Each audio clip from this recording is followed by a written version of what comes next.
दिवस के अवसर पर सभी दिल्ली वासियों को, सभी देशवासियों को ढेर सारी शुभकामनाएं, बहुत बहुत बधाई।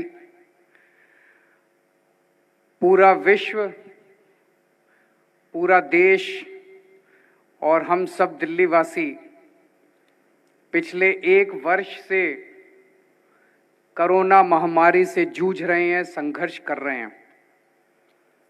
यही कारण है कि हमने अपना स्वाधीनता दिवस भी और आज गणतंत्र दिवस भी हम लोग यहाँ पे मना रहे हैं। नहीं तो हम सब लोग बड़े पैमाने पे छत्रसाल स्टेडियम में अपने बच्चों के साथ मनाया करते थे। मैं उम्मीद करता हूँ कि इस वर्ष हम सब लोगों को कोरोना की महामारी से छुटकारा मिलेगा। पिछला 1 साल बहुत मुश्किल रहा सबके लिए, लोगों के लिए, सरकारों के लिए। जब हम सब लोग इस महामारी से जूझ रहे थे, दिल्ली वासियों के लिए खासकर ये 1 साल और ज्यादा मुश्किल रहा, क्योंकि दिल्ली ने कोरोना की महामारी का बहुत प्रचंड रूप देखा। 11 नवंबर को दिल्ली में एक दिन में लगभग 8,500 कोरोना के केस आए, जो डेली केस आते हैं। 8,500 केस। कहा जाता है कि विश्व में किसी भी शहर में ये सबसे ज्यादा केस थे। पूरी दुनिया में किसी और देश, किसी और शहर में इतने ज्यादा केस कहीं नहीं आए। दिल्ली में एक दिन में इतने सारे केसेस आने के कई सारे कारण हैं। उन कारणों के बारे में मैं कई पहले भी चर्चा कर चुका हूं। उसके कई सारे कारण हैं। दिल्ली देश की राजधानी है, पूरी दुनिया भर से लोग यहां आते हैं, देश भर से लोग यहां आते हैं। लेकिन अच्छी बात यह रही कि जिस तरह से दिल्ली के लोगों ने और सरकार ने मिलके इसका सामना किया और सफलतापूर्वक सामना किया। अमेरिका का शहर है न्यूयॉर्क। न्यूयॉर्क में अप्रैल के पहले हफ्ते में 6300 केस आए थे। 6300। हमारे यहां 11 नवंबर को आए 8,500 केस। हमसे काफी कम केस थे, 6300 केस न्यूयॉर्क में। लेकिन सोशल मीडिया पे आप लोगों ने वीडियो देखे होंगे कि किस तरह से केवल 6300 केसेस में भी न्यूयॉर्क की सारी हेल्थ सिस्टम कोलैप्स कर गई। वहां पे मरीजों की अस्पतालों के बाहर सड़कों के ऊपर लाइन लगी हुई थी। अस्पताल भरे हुए थे, अस्पतालों में जगह नहीं थी। अस्पतालों के कॉरिडोर में मरीज पड़े हुए थे, वहां पे आईसीयू में जगह नहीं थी वहां पे। और केवल न्यूयॉर्क नहीं, आप दुनिया का, यूरोप का, पूरी दुनिया के अंदर जितने डेवलप्ड कंट्रीज हैं, कोई शहर उठा के देख लीजिए, जहां जहां कोरोना के केसेस ज्यादा हुए वहां पे उनका पूरा हेल्थ सिस्टम कोलैप्स कर गया। लेकिन दिल्ली के अंदर जब 11 नवंबर को सबसे ज्यादा हमारे केस 8,500 केस आए, उस दिन भी दिल्ली के अस्पतालों में 7,000 कोरोना के बेड खाली पड़े हुए थे। हमारे किसी भी अस्पताल के अंदर कॉरिडोर में मरीज नहीं थे। हमारे किसी भी अस्पताल के बाहर सड़कों पे मरीज नहीं थे।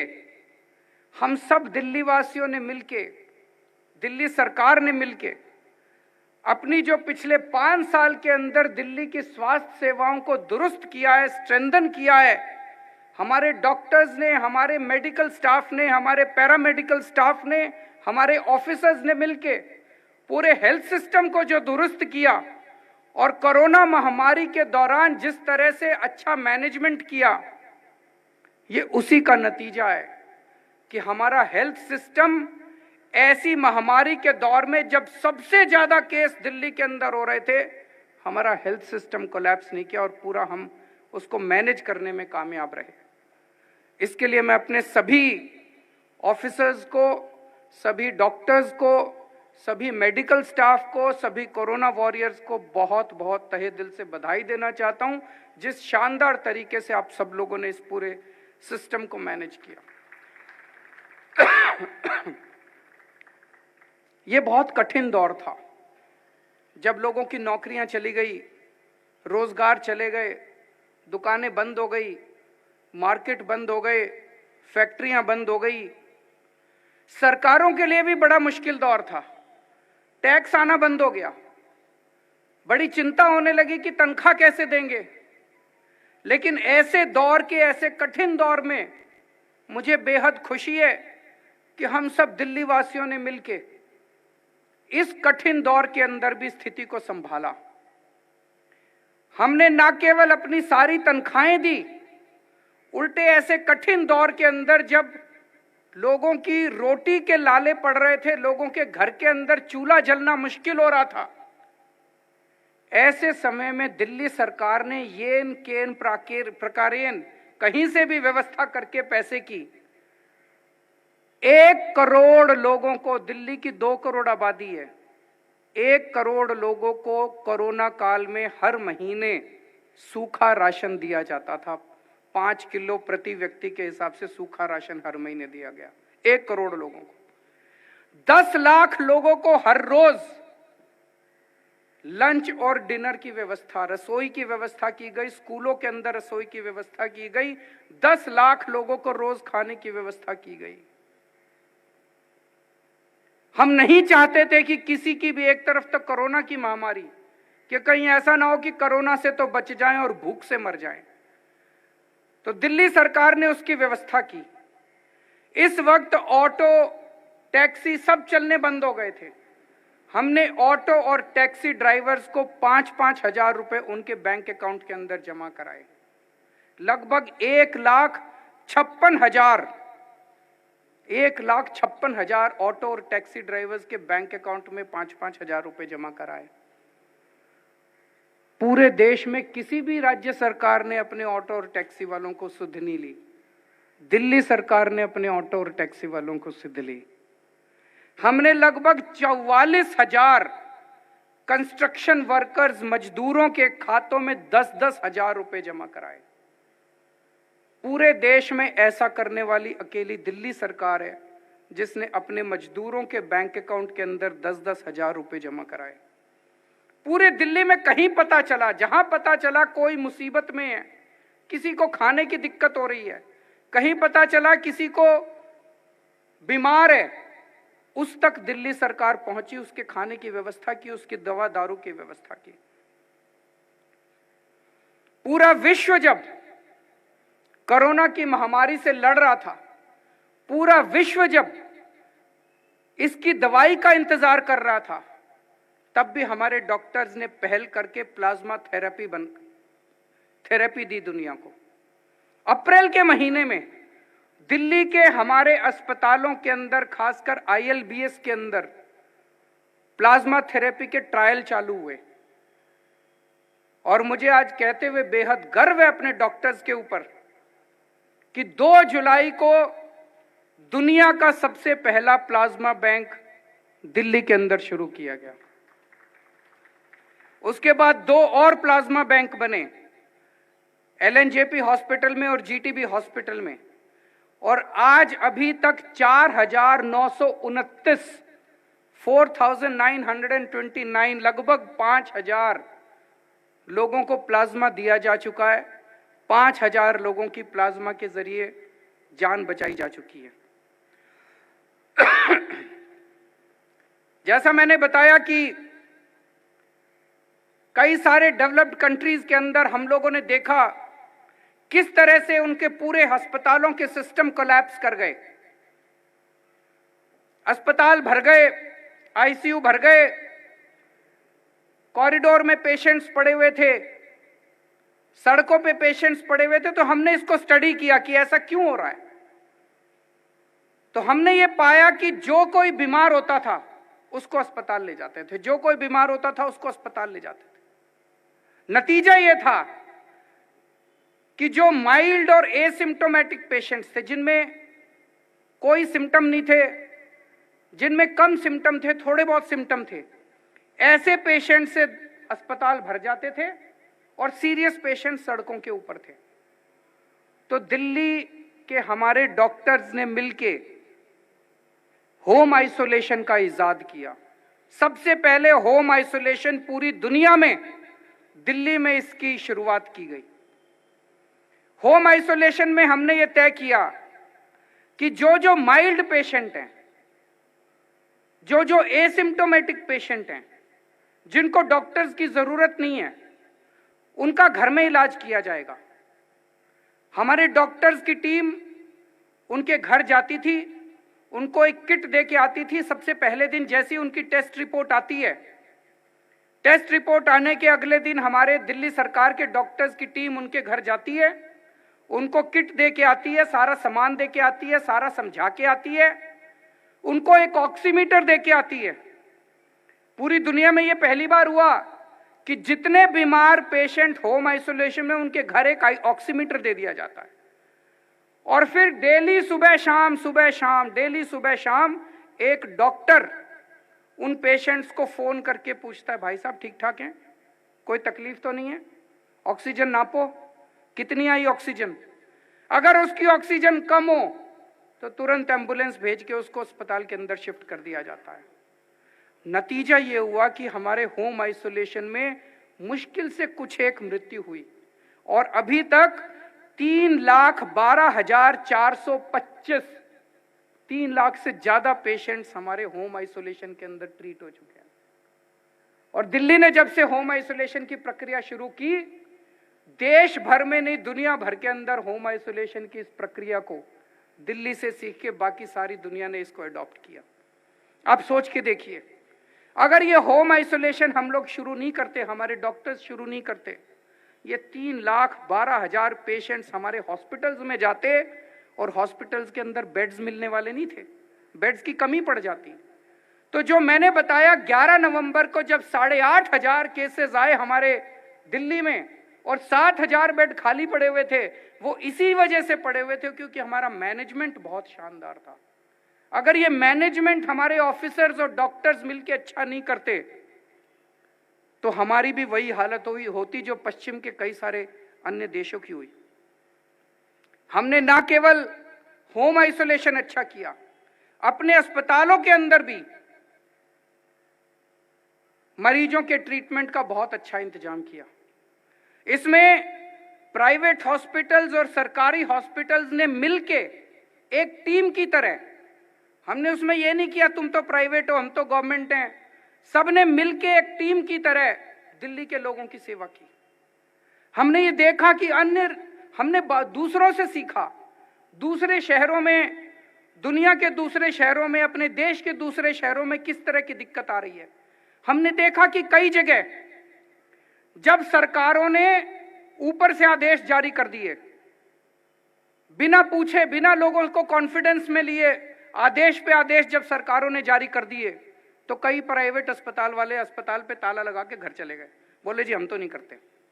कई प्राइवेट अस्पतालों के डॉक्टर और नर्स अपने अपने घर चले गए, बोले जी हम तो नहीं करते।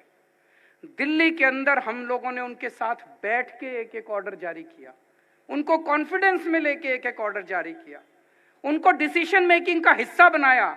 इसीलिए प्राइवेट अस्पताल वालों ने हमारा कदम कदम पे सहयोग किया। इसके लिए आज मैं प्राइवेट हॉस्पिटल्स का भी बहुत बहुत शुक्रिया अदा करना चाहता हूं, उसमें भी काम करने वाले सभी डॉक्टर्स और नर्सेस का भी शुक्रिया अदा करना चाहता हूं। हमारे सरकारी अस्पतालों ने बहुत शानदार काम किया। मैं तो उनका मुख्यमंत्री हूं, मैं अगर कहूं कि उन्होंने अच्छा काम किया तो यकीन नहीं होगा। लेकिन हमारे जीटीबी हॉस्पिटल में उत्तराखंड के एक पूर्व मंत्री राजेंद्र सिंह भंडारी जी इलाज कराने के लिए आए। उत्तराखंड से पूर्व मंत्री उनके हमारे जीटीबी हॉस्पिटल में इलाज कराने के लिए आए और जाते समय वो इतनी दुआएं और इतना आशीर्वाद डॉक्टर्स और नर्सेस को दे के गए। और मेरे लिए मैसेज छोड़ के गए कि मुख्यमंत्री जी को बोलना कि आपके डॉक्टर्स और नर्सेज बहुत अच्छे हैं। इससे बड़ा सर्टिफिकेट हमारे लिए नहीं हो सकता। हमारे कोरोना वॉरियर्स ने इस दौरान बहुत शानदार काम किया, लेकिन ये ऐसी महामारी थी जिसमें सबका दिल धक धक करता है। अगर मुझे हो गई तो क्या होगा, अगर मेरे को कुछ हो गया तो क्या होगा, अगर मेरी मौत हो गई तो क्या होगा, मेरे बाद मेरे परिवार का क्या होगा। तो कोरोना वॉरियर्स के दिल में भी ये धक धक तो थी। सबको अपनी जिंदगी प्यारी है, सबको अपना परिवार भी प्यारा है, लेकिन हमारे कोरोना वॉरियर्स ने अपनी जान की बाजी लगा के लोगों की सेवा की और जिम्मेदार सरकार होने के नाते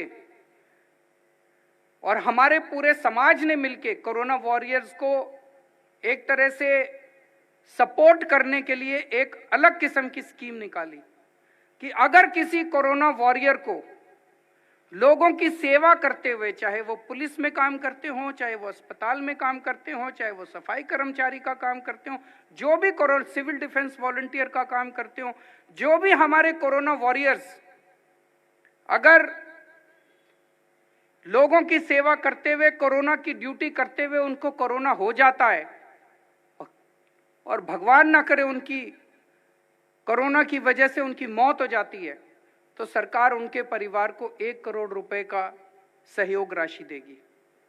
इस दौरान 9 ऐसे लोगों की, कोरोना वॉरियर्स की मौत हुई और सरकार ने उन 9 लोगों को, कोरोना वॉरियर्स को 1-1 करोड़ रुपए की, मैं खुद उनके घर गया, उनके परिवार के लोगों से मिला और उनके लोगों को हमने 1-1 करोड़ रुपए की सम्मान सहयोग राशि दी। जैसा मैंने बताया, सरकार के लिए बहुत कठिन समय था। हमारा टैक्स आना बंद हो गया था। लोगों को चिंता लगने लगी कि ये जो बिजली फ्री मिलती है ये बंद तो नहीं हो जाएगी, ये जो पानी फ्री मिलता है ये बंद तो नहीं हो जाएगा, कोरोना का पैसा नहीं आ रहा, अखबार में पढ़ते थे टैक्स नहीं आ रहा सरकार का। लेकिन हमने जो भी किया, अच्छा मैनेजमेंट करके, अच्छा फाइनेंशियल मैनेजमेंट करके हमने इंश्योर किया कि लोगों की बिजली और लोगों को पानी जो दिल्ली के अंदर फ्री मिलता है वो फ्री मिलता रहा। आप लोगों की जानकारी के लिए बता दूं, पिछले बिलिंग साइकिल में दिल्ली में टोटल 52 लाख डोमेस्टिक कंज्यूमर्स हैं दिल्ली में। पिछली बिलिंग साइकिल में इन 52 लाख में से 38 लाख परिवारों के जीरो बिजली के बिल आए हैं। 38 लाख परिवारों के 52 लाख में से 73% दिल्ली के जीरो बिजली के बिल आए हैं। 73%। हमारी सरकार बनने के पहले मेरे को याद है 2014 की गर्मियां, 2014 की गर्मियों में मेरे को याद है 7-7, 8-8 घंटे के पावर कट लगा करते थे। पिछले 6 साल में दिल्ली के लोगों के लिए समुचित बिजली का इंतजाम किया। जितने खराब ट्रांसफार्मर थे, केबल थे, सब बदले, खड़े होके बदलवाए। आज दिल्ली के लोगों को 24 घंटे बिजली मिलती है और फ्री बिजली मिलती है। ये दुनिया के 8वें अजूबे जैसा है। फ्री बिजली मिलती है, 24 घंटे बिजली मिलती है। ऐसे कई राज्य हैं देश में जो अपनी बिजली बनाते हैं। दिल्ली तो अपनी बिजली भी नहीं बनाती। हम बाहर से, दूसरे राज्यों से बिजली खरीदते हैं, महंगी बिजली खरीदते हैं, फिर भी अपने लोगों के लिए 24 घंटे बिजली का इंतजाम कर दिया और फ्री बिजली दे दी। ऐसे कितने राज्य देश के अंदर जो अपनी बिजली बनाते हैं, फिर भी उनके यहाँ इतने पावर कट लगते हैं, फिर भी उनके पास बिजली की कमी है, फिर भी उनके यहाँ बिजली इतनी महंगी है। पिछली बिलिंग साइकिल में दिल्ली में 25 लाख पानी के डोमेस्टिक उपभोक्ता हैं, जिसमें से 14 लाख लोगों के पानी के जीरो बिजली पानी के बिल आए हैं। लगभग 56% लोगों के दिल्ली में पानी के बिल जीरो आए हैं। अब हमारा पानी विभाग, उनके साथ मेरी कई मीटिंग्स हो चुकी हैं, पूरी मुस्तैदी के साथ हमारा जल बोर्ड काम कर रहा है और उन्होंने पूरा खाका तैयार किया है कि जैसे दिल्ली में बिजली का 24 घंटे इंतजाम किया है, अब पानी का भी 24 घंटे इंतजाम करना है और आने वाले सालों के अंदर हम अपना ये लक्ष्य पूरा करेंगे जब हम दिल्ली के लोगों को 24 घंटे पानी देंगे और जो, जैसा मैंने बताया, 56% लोगों को 0 पानी का बिल मिल रहा है। यही चमत्कार जो बिजली के क्षेत्र में हुआ, वही चमत्कार पानी के क्षेत्र में होगा। 24 घंटे पानी मिलेगा और फ्री पानी मिलेगा। कुछ साल पहले हम लोगों ने अपने जांबाज पुलिस वालों के लिए, अपने जांबाज सैनिकों के लिए, अपने जांबाज फायर सर्विस के जवानों के लिए एक योजना चालू की थी। हमारे दिल्ली पुलिस के जवान अपनी जान की बाजी लगा के हम दिल्ली वालों की रक्षा करते हैं। इतनी कठिन परिस्थितियों के अंदर मुझे बताया गया कई पुलिस में लोगों की कमी है। कई पुलिस वाले तो लगातार बिना सोए 24 घंटे 36 घंटे की ड्यूटी करते हैं। और ऐसे कई मौके आते हैं जब उनको अपनी जान की बाजी लगानी पड़ती है हम लोगों की रक्षा करने के लिए। हमारे सैनिक बॉर्डर के ऊपर दुश्मन के साथ लड़ रहे हैं और दुश्मन के साथ लड़ते हुए अपनी जान की बाजी लगा के हमारे देश की रक्षा करते हैं। हमारे दिल्ली फायर सर्विस के जांबाज, हमारे दिल्ली में कहीं भी आग लग जाए, उस आग के अंदर घुस के उस आग को बुझाने की कोशिश करते हैं और कितने लोग शहीद हो जाते हैं। हमारी सरकार बनने के पहले इनकी तरफ कोई ध्यान नहीं दिया जाता था।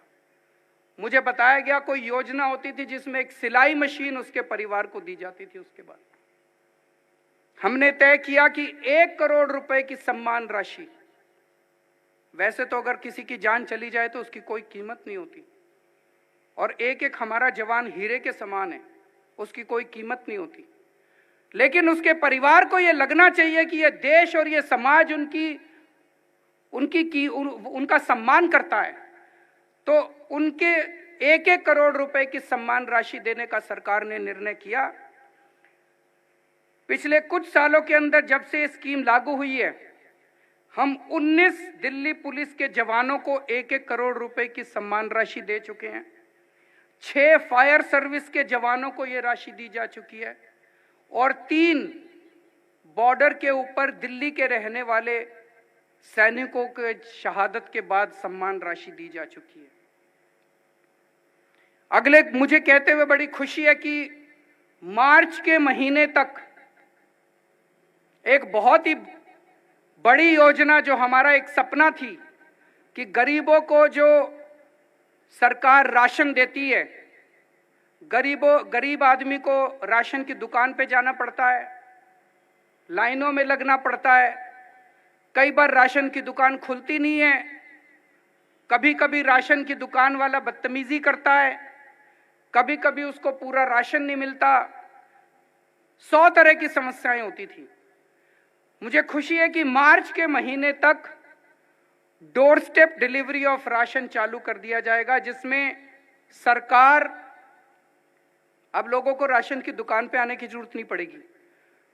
अगर आपको 25 किलो गेहूं और 10 किलो चावल मिलना है तो 25 किलो की एक शानदार पैकिंग में आपकी साफ सुथरी गेहूं या आटा और 10 किलो चावल की एक बोरी बना के आपके घर डिलीवर करा दी जाएगी। आपको किसी दुकानदार के पास जाने की जरूरत नहीं है, कहीं लाइनों में लगने की जरूरत नहीं है।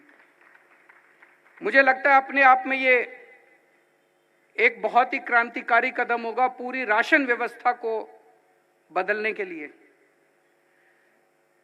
हमारे हेल्थ डिपार्टमेंट ने काफी गजब का काम किया है, खासकर पिछले 1 साल में, और इस साल, आने वाले साल में हम हर दिल्ली के नागरिक के लिए, दिल्ली में रहने वाले नागरिक के लिए हम हेल्थ कार्ड इशू करने जा रहे हैं।